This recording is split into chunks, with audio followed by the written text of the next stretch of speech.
let's try an experiment now into the nature of reality. So let's pick up a few things in my environment. This is a very nice little object, and it's actually a flashlight. It's a flashlight, if I can make it work. Anyway, so this object is a flashlight. This object is a ring. This object is a hand. This object is a coat. This object is a cell phone. Okay, I think everybody would agree about that. But now replace the word object. Well, it doesn't matter what it is, your phone or your hand or your ring or these glasses. Replace the word object with the word experience. So this is an experience in awareness. This is an experience in awareness. This is an experience in awareness. All this is an experience in awareness. So once you recognize that everything you call an object is instead an experience arising within awareness, it changes everything about existence. This view challenges the materialist paradigm that assumes that the world is composed of discrete, independently existing objects outside of consciousness. So let's explore the idea of what I'm sharing with you right now, and that is the illusion of objects. At first glance, the world seems to be filled with objects. I look around and everything is an object: trees, cars, buildings, even our own bodies. And these objects appear solid, separate, and independent from one another. This perception is largely an illusion created by the mind. What we call objects are not things in themselves, but experiences arising in awareness. For example, when we see a tree, we do not experience the tree directly. Instead, there's experience of color and shape, an experience of tactile sensations, the roughness of the bark, the smoothness of a leaf, and perhaps an experience of sound, like the rustling of leaves. These are not separate entities, but unified experiences arising within awareness. Without awareness to perceive and interpret these sensations, the concept of tree dissolves entirely. The tree as an independent object does not exist. It is simply a collection of experiences appearing within consciousness. This perspective aligns with Advaita Vedanta and certain interpretations of Buddhism, which assert that awareness is the foundational entity. And according to these traditions and our own direct experience, everything we encounter, thoughts, emotions, sensations, and perceptions, is an experience arising within awareness. There are no objects existing independently of consciousness.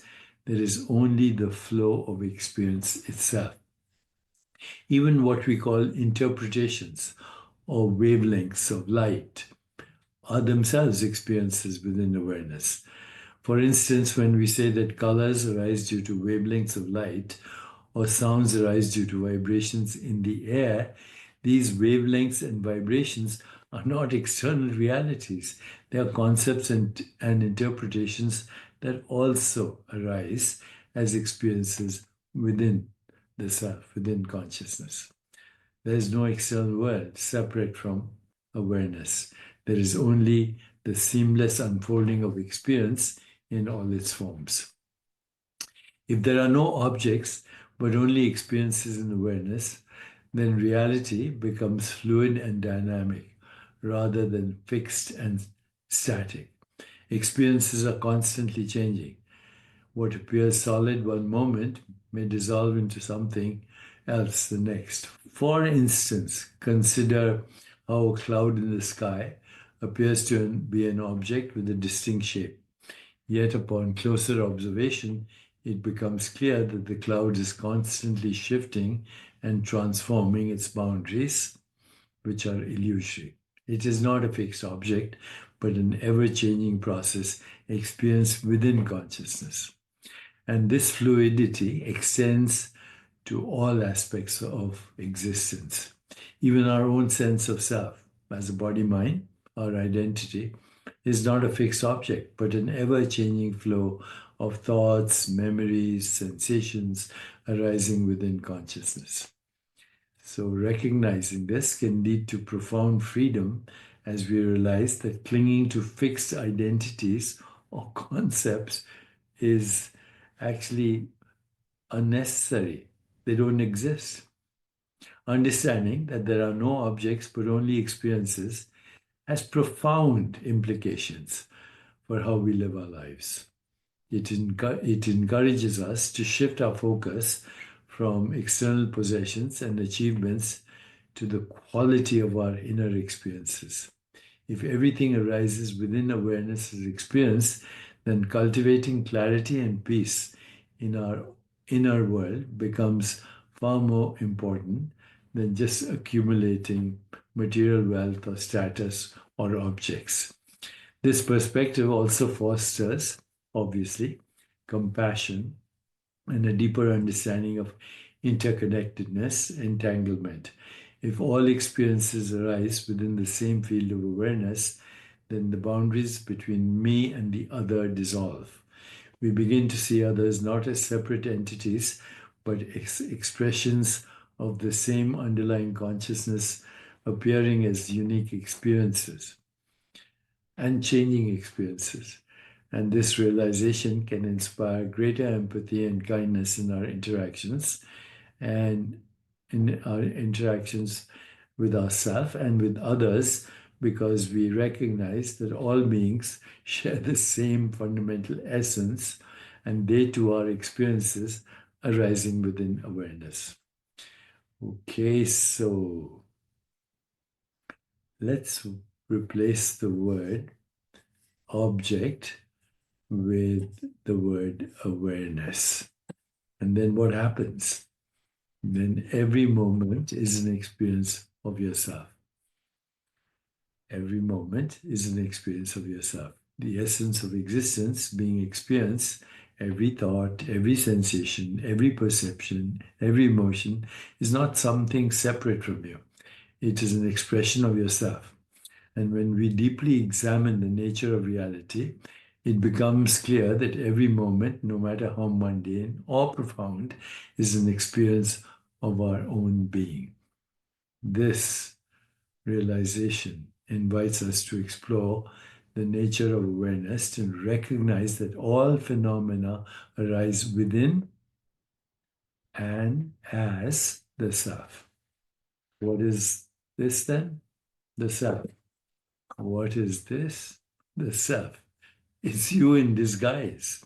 At its core, experience is the meeting point between awareness and phenomena. When you see a tree, hear a sound, feel an emotion, don't think of them as external objects or events happening out there. They are experiences arising within the field of awareness. The tree is not separate from you. It exists as a visual experience in your consciousness. The sound is not independent from you. It exists as an auditory experience in you. It's not a vibration in the air. Even emotions and thoughts are not entities apart from you. They're movements within awareness. So when we see the world as experience and we reframe the word object with experience, then every moment is a reflection of the self, because nothing can be experienced outside of your awareness. Whether it's a joyful moment or a challenging one, It's always an experience of yourself. This removes totally and completely the illusion of separation. Okay. The world is not filled with independent objects or events distinct from our inner self.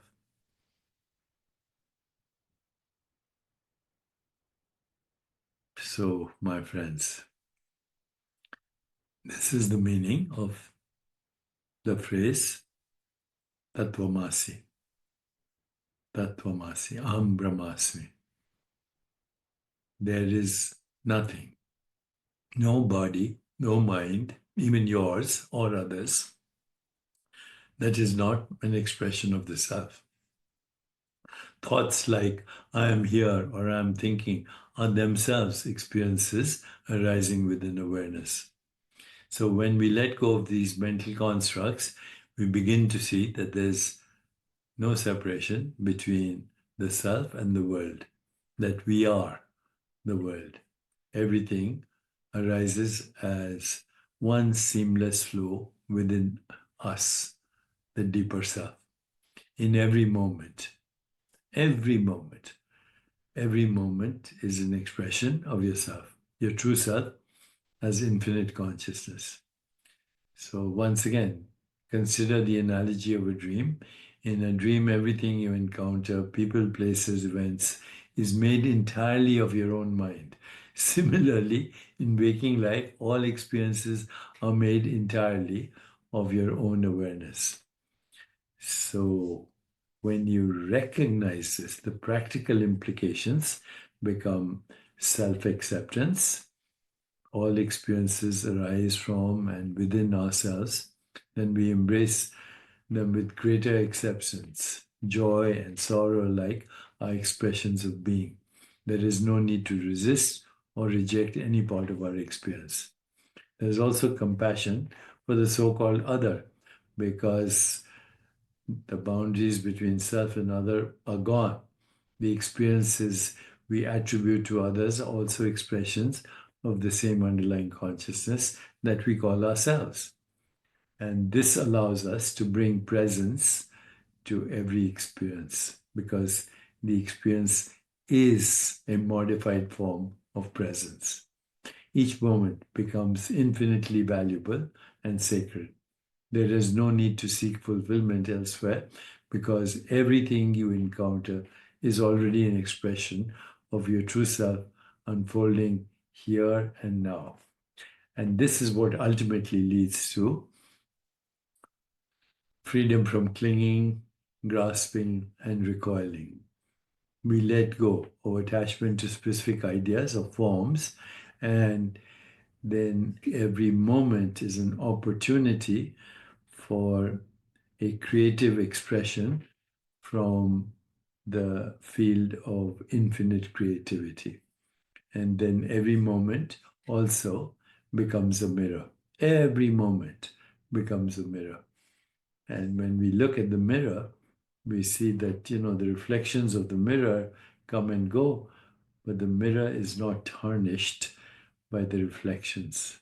So too, you are not tarnished by any experience, good or bad. You remain pure, unbounded, eternal, timeless, without cause, incomprehensible, irreducible, the fundamental ground of all existence. And then you fall in love with the self. And falling in love with the self, you fall in love with the entire universe. What could be greater than that realization? What could be more freeing than that realization? By the way, if you're feeling curious today, this is the Buddha, this little statue. This is me and my guru, Maharishi Mahesh Yogi. This is Nelson Mandela looking out of the window after Africa became a free country. This is Ganesh as objects. But in the deeper reality, there are experiences of the self. You are all this. And knowing all this is very freeing, that you are the universe. You are total, complete. There's nothing to seek. The seeker is the sought. If you enjoyed this, let me know. And of course, feel free to share with others.